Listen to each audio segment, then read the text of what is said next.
Aslih TV.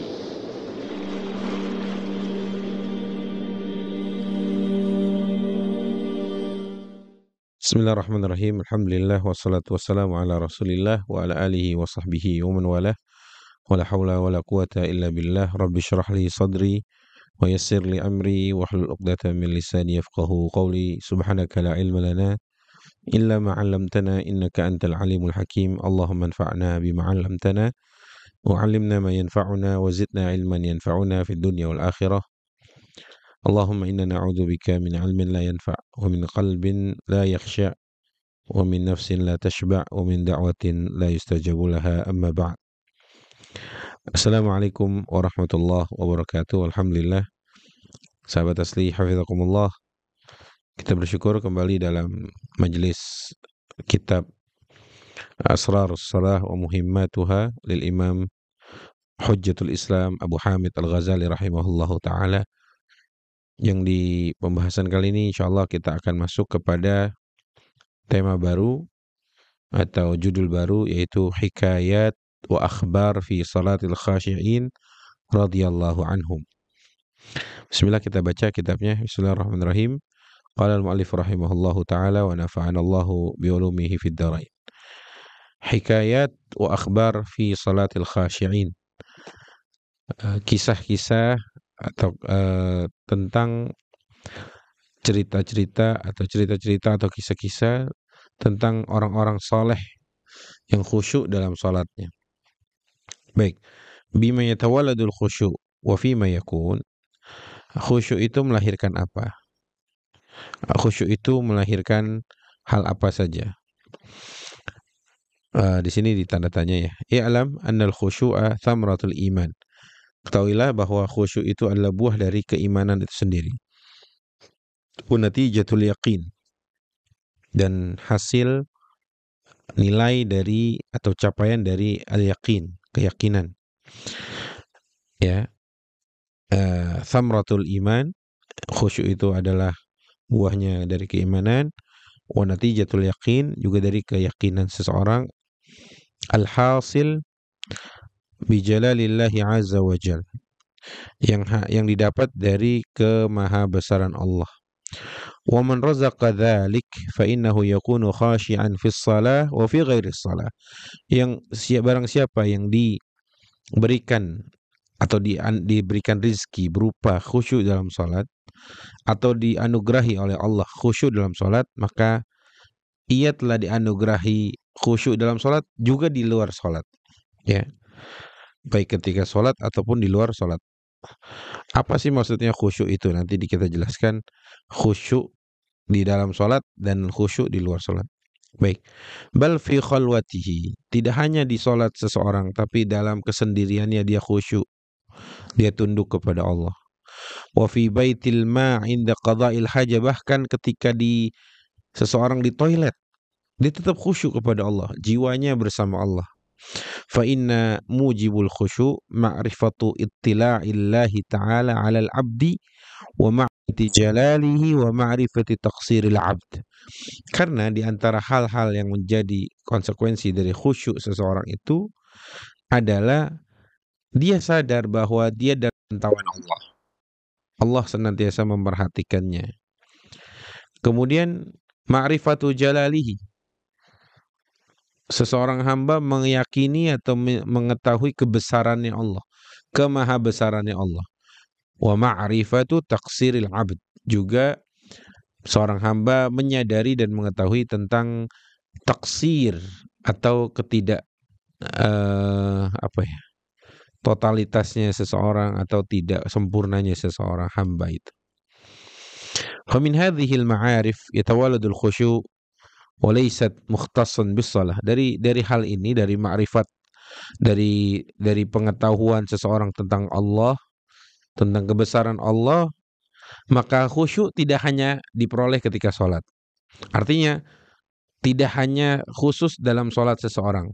Walidzalika rawa an ba'dihim atau ruwiya an ba'dihim annahu lam yarfa' ra'sahu ila as-sama'i 40 sanah hayaan minallahi subhanahu wa ta'ala wa khusyu'an lahu. Bahkan ada yang diceritakan, Al-Ghazali menyebut di sini bahwa ada loh orang yang khusyuknya, saking khusyuknya dia, maksudnya di sholat dan di luar sholat, sampai-sampai dia 40 tahun nggak pernah memandang langit. 40 tahun.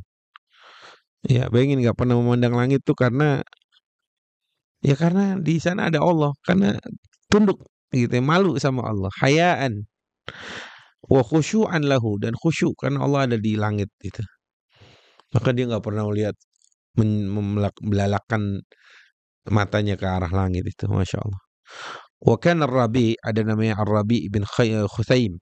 Rabi bin Khuthaim ini muridnya, ini beliau generasi tabi'in, muridnya Abdullah ibn Mas'ud radhiyallahu anhu. Diceritakan sini, wa kana Rabi' ibn Khuthaim min shiddati ghaddihi li basarihi wa atrafihi wa atraqihi yadhunnu ba'dhan nas atau yadhunnu ba'dun nas annahu a'ma. Ada seorang, ini orang tawadu, ini orang takut sama Allah banget ini. Rabi' ibn Khuthaim ini seorang tabi'in, orang saleh. Saking dia sering menundukkan pandangannya, menutup matanya dari hal-hal yang haram, sampai sebagian orang mengira dia ini buta. Masya Allah gitu ya. Rabi' ibn Khuthaim ini muridnya Abdullah bin Mas'ud.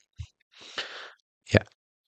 Kemudian wa kana yakhtalifu ila manzil ibn Mas'udin 20 sanah fa idza ra'athu jariyatuhu qalat li ibn Mas'ud.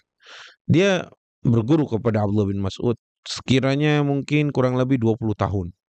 Setiap kali beliau main ke rumahnya Abdullah bin Mas'ud, gurunya Rabi bin Khuthaim ini main atau belajar ke rumah gurunya itu Abdullah bin Mas'ud, nanti ada seorang budak perempuannya Abdullah bin Mas'ud yang bukakan pintu. Setiap kali ngelihat Rabi, budak ini berkata, "Shadiqukal a'ma qad ja'a." Ya. Sampai budak perempuannya Abdullah bin Mas'ud ini menganggap atau membahasakannya, "Tuh, murid kamu yang buta udah datang." Padahal dia nggak buta. Tapi saking dia khusyuknya kepada Allah, matanya itu nggak dibuat belalakan begitu. Matanya kemana-mana gitu, enggak. Masya Allah ya, Rabi' bin Khuthaim. Sampai saking nggak kelihatan matanya gitu mungkin, budaknya Abdullah bin Mas'ud, budak perempuannya, jariyahnya, budak perempuan itu, dia bilang, "Itu murid kamu yang buta udah datang." Nanti Abdullah bin Mas'ud ketawa aja, senyum dari perkataannya budak perempuannya tadi. Wa kana idza daqqal bab takhrujul jariyah ilaihi fatarahu mutriqan ghaddan basarahu. Dan seringkali pembantunya Abdullah bin Mas'ud ini, jariyahnya atau budak perempuannya Abdullah bin Mas'ud ini, setiap kali bukain pintu pasti ngelihat Rabi bin Khuthaim ini ngetuk pintu tapi matanya kemana gitu. Maksudnya memalingkan matanya, masya Allah. Wa kana Ibnu Mas'udin idza nadhara ilaihi yaqul, dan Abdullah bin Mas'ud setiap kali ngelihat muridnya itu Rabi bin Khuthaim, beliau membacakan ayat dalam Quran ya, dalam surat Al-Hajj ayat 34, wa basyiril mukhbitin, dan berikanlah kabar gembira kepada mereka yang al-mukhbitun atau yang khaifun, ya, mereka yang takut kepada Allah. Amma wallahi law ra'aka sayyiduna Muhammadin sallallahu alaihi wasallam la farhabik. Sampai Abdullah bin Mas'ud, sahabat Nabi yang pernah ketemu Nabi sallallahu alaihi wasallam, pernah bilang begini kepada Rabi' bin Khuthaim, "Seandainya Rasulullah ngeliat ente nih kayak gini, pasti Rasul senang." Masya Allah gitu. Dengan kehati-hatian, dengan rasa takutnya yang tinggi kepada Allah, pasti Nabi senang kalau lihat ente. Kira-kira gitu ya. Ama wallahi law ra'aka sayyiduna Muhammadin sallallahu alaihi wasallam la fariha bik. Sungguh Nabi akan senang denganmu, wahai Rabi' ibn Khuthaim. Wa fi lafdhin akhar, dalam lafaz yang lain, la uhibbuka, atau demi Allah aku sangat mencintaimu, atau maksudnya Nabi kalau ketemu atau ngelihat Rabi bin Khuthaim, Nabi akan mencintaimu atau Nabi akan tertawa melihat kelakuanmu, tersenyum maksudnya. Masya Allah. Baik, wa masya dzata yaumin ma'a Ibni Mas'udin fil Haddadin. Suatu kali Rabi ibn Khuthaim berjalan dengan gurunya Abdullah bin Mas'ud melewati apa ya, tukang pandai besi gitu kira-kira. Falamma nadhara ila al-aqwar tanfukhu wa ila an-nari taltahib sa'iqa wa saqata maghsyian alaih. Ya Allah. Sampai ketika Rabi ibn Khuthaim melihat kobaran api begitu ya, menyala-nyala baraknya gitu, dia langsung pingsan. Dia langsung pingsan. Wa qa'ada Ibnu Mas'udin inda ra'sihi. Bahkan Abdullah bin Mas'ud yang bersamanya, gurunya sendiri, yaitu Abdullah bin Mas'ud tadi, duduk di atas kepalanya si Rabi bin Khusaim yang pingsan tadi. Sampai waktu sholat masuk, dia belum sadar juga, belum siuman juga. Fahamilahu ala dhahrihi ila manzilihi falam yazal maghsyian alaihi ila mithli as-sa'a allati sa'iqa fiha. Sampai Abdullah bin Mas'ud nih apa ya bahasanya, memikulnya gitu ya, dipikul sama Abdullah bin Mas'ud, dibawa ke rumahnya, masih sama sampai seharian full 24 jam. Masih pingsan tuh orang. Fafatathu khamsu salawatin. Sampai dia 5 waktu salat enggak dia kelewat gitu. Karena dia dalam kondisi pingsan. Wa Ibnu Mas'udin inda ra'sihi yaqul hadza wallahi huwal khauf. Masyaallah. Dan Abdullah bin Mas'ud, gurunya Rabi bin Khuthaim yang mendapati muridnya seperti itu, bersaksi tentang muridnya. Kata Abdullah bin Mas'ud, wallahi hadza wallahi khal khauf. Demi Allah, rasa takut inilah seperti ini, rasa takut sampai buat pingsan hambanya. Rasa takut kepada Allah yang muncul dari seorang hamba sampai membuat Rabi bin Khuthaim terpingsan atau pingsan seharian full sampai lewat 5 waktu sholat itu. Wa kana Rabi yaqul, dan Rabi berkata, ma dakhaltu fi salatin qattun fa ahammani fiha illa aqul wa ma yuqalu li. Tidaklah aku mengerjakan sholat, atau tidaklah aku sesekali pernah mengerjakan sholat sehingga ketika sholat aku apa ya, nggak peduli dengan apapun, kira-kira gitu ya, saking khusyuknya. Wa kana Amir ibn Abdullah min khasyi'il musallin. Ini cerita orang yang kedua. Kan tadi judul besar kita adalah tentang kisah-kisah orang yang khusyuk dalam salatnya. Wa kana Amir ibn Abdullah min khasyi'i al-musallin. Adalah Amir bin Abdullah termasuk orang-orang yang khusyuk dalam salatnya. Wa kana idza shalla rubbama darabat ibnatuhu bid-duf. Sampai saking khusyuknya gitu ya, anak-anak perempuannya itu nabuhin gendang, dia tetap kagak, bukan gendang ya, duf itu kayak rebana gitu kali hari ini ya. Artinya diberisikin gitu tetap nggak ngaruh. Wa tahaddatsan nisa bima yaridna fil bait wa lam yakun yasma' dzalika wa la ya'qiluhu wa qila lahu dzata yaumin hal tuhaddithuka nafsuka fi sholati bi syai'. Jadi Amir bin Abdullah ini, ya Amir bin Abdullah, suatu kali ditanya, karena waktu itu ada banyak perempuan lagi main ke rumahnya, tapi ketika itu dia sholat nggak dengar sama sekali pembicaraan perempuan itu. Mereka bicara apa nggak ada yang tahu. Sampai mereka Amir bin Abdullah ditanya, kamu tuh ketika sholat apa yang kamu pikirkan? Ma tuhadditsuka nafsuka fi sholati bi syai'. Apakah kamu ngajak ngomong dirimu sendiri ketika sholat itu? Qala na'am. Iya, aku menghadirkan, kata Amir bin Abdullah, aku menghadirkan diri, rasa bahwa seakan aku berdiri di sisi Allah Azza wa Jal. Wa munsarifi ila ihdad darain. Kemudian aku membayangkan bahwa aku bertemu Allah, aku berhadapan di sisi Allah, dan aku sedang menuju 2 kampung akhirat gitu ya. Atau 2 dari salah satu kampung, 1 dari 2 di antara tujuan akhir akhirat. Qila, ditanyakan lagi, fahal tajid syai'an mimma najid min umurid dunya. Apakah apa yang kamu rasa, apa yang kamu rasakan tentang dunia ini sebagaimana apa yang kami rasakan gitu. Kalau kami misalkan melihat dunia seperti ini, kalau kamu gimana gitu ya. Faqala la an takhtaliful asinna fiyya ahabbu ilayya min an ajida fi salati ma tajidun. Insyaallah. Maksudnya ini konteksnya, apakah ketika kamu sholat itu mikirin dunia? Kata Amir bin Abdullah, lebih baik kalau tidak salah ya, gigi-gigi saya ini ya al-asinnah di sini eh maaf, artinya rimah. Rimah itu tombak maksudnya. Eh la an takhtalifal asinnah fiyya ahabbu ilayya min an ajida fi salat. Kata kata Amir bin Abdullah, saya lebih suka tombak banyak menyasar saya ketika saya sholat daripada saya memikirkan sesuatu di luar apa yang harusnya ada dalam sholat itu. Atau daripada saya harus kepikiran sesuatu yang kalian pikirkan dalam sholat kalian itu. Wa kana yaqul law kashafal ghita mazdadtu yaqinan. Masya Allah.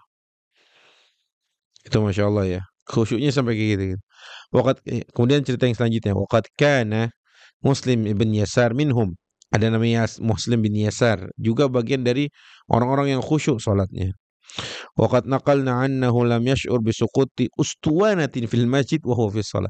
Dia enggak berasa, sampai enggak berasa saking khusyuknya salat, tiang masjid rubuh dia kagak berasa coba. Tiang masjid jatuh, buang gitu. Ya, waqad naqalna annahu lam yash'ur. Dia sampai enggak nyadar saking khusyuknya. Wa ta'kul taraf min atrafi ba'dihim uhtija fihi ila al-qata' falam yumkin minhu faqil innahu fis shalah la yahis bima yajri alaihi faqatahu fi shalah. Bahkan ada yang apa ya, diamputasi ketika sholat itu. Kenapa? Karena kata dia ya ketika saya sholat saya nggak ngerasain sakit apapun. Ya Allah, Masya Allah ya. Bahkan ada yang mengatakan waqala ba'duhum as-salatu minal akhirah. Salat itu bagian dari akhirat. Fa idza dakhalat fiha Faida dakhaltu fiha kharajtu minad dunya. Sehingga kalau aku masuk ke akhirat berarti aku nggak mikirin dunia. Karena aku sudah berada di akhirat, ngapain mikirin dunia lagi gitu. Sehingga ketika sholat ya khusyuk, ya sholat ya ingat akhirat bukan ingat dunia, Masya Allah ya. Waqila li akhar, kemudian ada yang ditanyakan juga, hal tuhadditsu nafsaka bi syai'in fi shalah? Apakah ada terdetik urusan dunia dalam dirimu ketika kamu sholat gitu ya? La fi sholati wala fi ghairiha.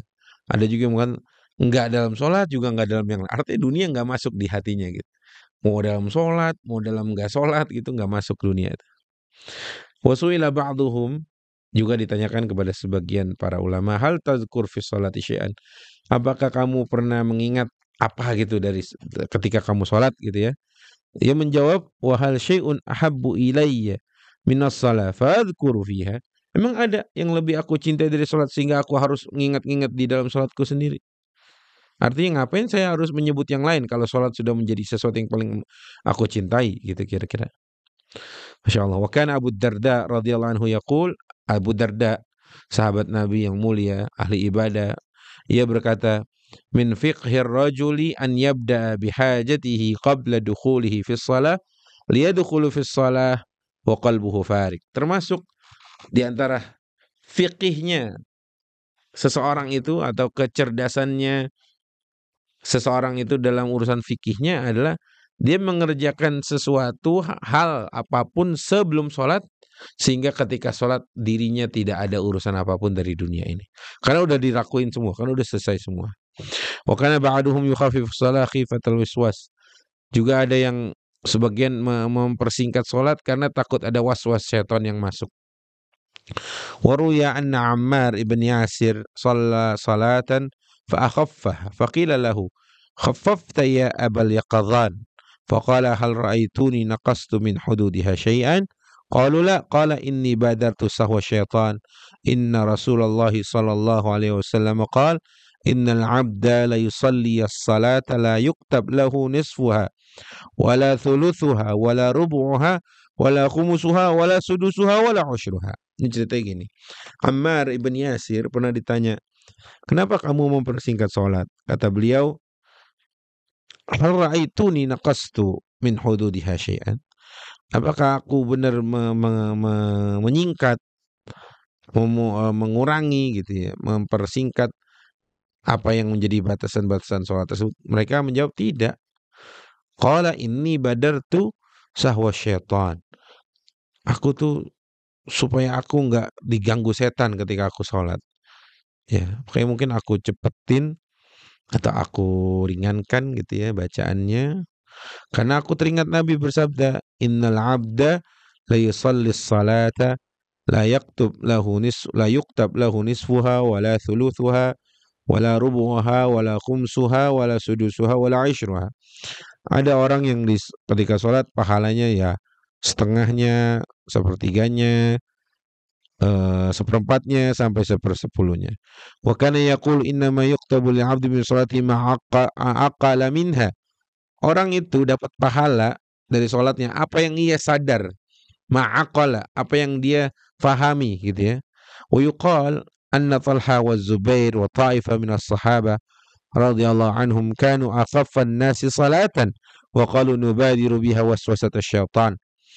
Ada kisah di antara Talha, sahabat Nabi Talha dan Zubair, juga beberapa sahabat, mereka mempersingkat sholat agar lebih mendahului atau sebelum waswasah syaitan itu masuk mengganggu sholatnya. Ya. Kemudian waruya anna Umar bin Khattab radhiyallahu anhu qala 'ala al-minbar inna ar-rajul la yuthibu 'aridahu fil Islam wa ma akmala lillahi ta'ala salatan qila wa kaifa dhalik qala la yatimu khushu'uha wa tawadhu'uha wa iqbaluhu 'ala Allah 'azza wa jalla fiha wa yaqbalu Allah 'azza wa jalla fiha. Kata Umar, sesungguhnya seseorang itu akan diberikan ganjaran. Wa ma akmala lillahi ta'ala salatan. Wa kaifa dzalik?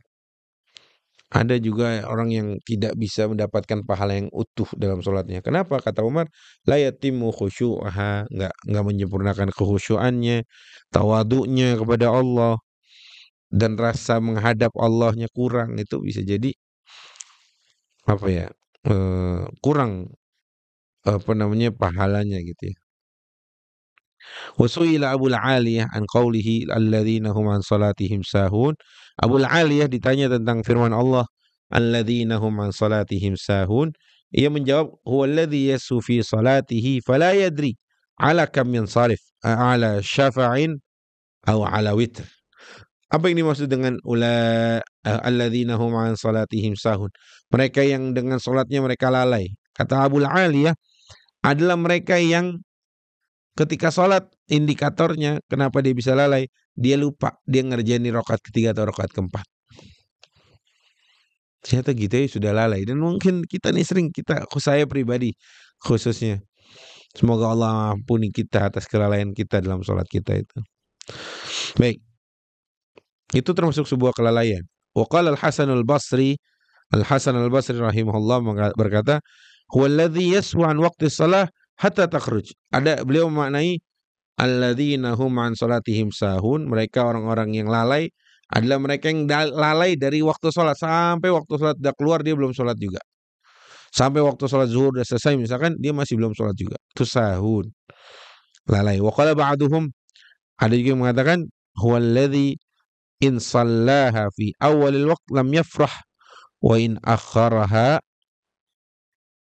anil waqti lam yahzan fala yara ta'jiluha khairan wa la ta'khiruha ithman. Ini orang yang maksudnya sahun, orang yang lalai itu diartikan oleh sebagian para ulama adalah tentang mereka kalau bisa ada kesempatan sholat di awal waktu dia biasa aja, nggak gembira. Kalau dia mengakhirkan sholat dia juga nggak merasa sedih, kayak flat aja gitu. Jadi orang yang lalai itu bisa jadi kan kadang ya kita kalau bisa sholat berjamaah di masjid di awal waktu berjamaah itu kan ada kebahagiaan sendiri. Nah itu kalau orang nggak bahagia begitu dia tuh orang yang sahun, dia orang-orang yang lalai. Baik, wa'lam anna shalah qad yahsib ba'daha wa yaktub ba'daha duna al-ba'd kama dalat al-akhbar alaihi wa in kanat al-faqih yaqul inna shalah fi as-sihhati la tatajazza ولكن ذلك له معنى آخر ذكرناه وهذا المعنى دلت عليه الأحاديث إن ورد جير النقصان الفرائض بالنوافل. Ini tentang salat itu sendiri. Jadi salat itu pahalanya akan bertingkat-tingkat. sesuai dengan kemampuan khusyuk seseorang. Itu kira-kira. Eh Intinya teman-teman di bab atau di kisah ini ya sebagaimana ini ada penjelasan beberapa juga tapi saya bacakan cepat saja bahwa termasuk apa namanya hal yang dianggap kurang sopan mungkin ya kepada Allah Azza wa Jalla itu adalah kalian datang dengan badan kalian, kalian berbicara dengan lisan kalian tapi hati kalian lalai. Ya, ini tahduruni bi abdanakum wa tu'tuni alsinatakum wa tughibunani an qulubikum batil ma tadhabuna ilaih. Ya, jadi pentingnya hati yang hadir, badan yang juga siap, hati yang bersih, yang enggak tersibukkan dengan apapun, khusyuk dalam sholat ya. Wa hadza yadullu ala istima'i ma yaqra al-imam wa fahmu. Gini, kenapa kita penting karena kalau kita gini teman-teman ya, mungkin ada beberapa pembahasan kita.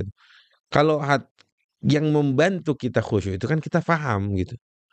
Kita paham apa yang kita baca atau yang kita dengar kalau kita jadi makmum. Makanya kalau kita nggak paham gimana kita mau meresapi? Gimana kita mau memaknai ayat, mau khusyuk kan modal utamanya paling enggak kita tahu ayat ini bicara apa, maknanya apa gitu. Baru kita tadabburi dan lain sebagainya. Di situ akan masuk tuh ya, akan masuk tadabbur, amal gitu kan, merenungi ayat dan lain sebagainya karena kita paham. Makanya itu sangat penting Aizah ikhwati fillah para sahabat tasti ya makanya kisah-kisah orang khusyuk yang sholatnya khusyuk kayak tadi ya Rabi bin Khuthaim, ada Amir bin Abdullah, ada Ammar bin Yasir dan lain-lain itu penting sekali untuk kita baca untuk kita teladani juga bagaimana mereka bisa khusyuk sampai sebegitunya. Kira-kira itu wallahu taala alam sallallahu alaihi wasallam Muhammad semoga yang sedikit ini bermanfaat. Assalamualaikum warahmatullahi wabarakatuh.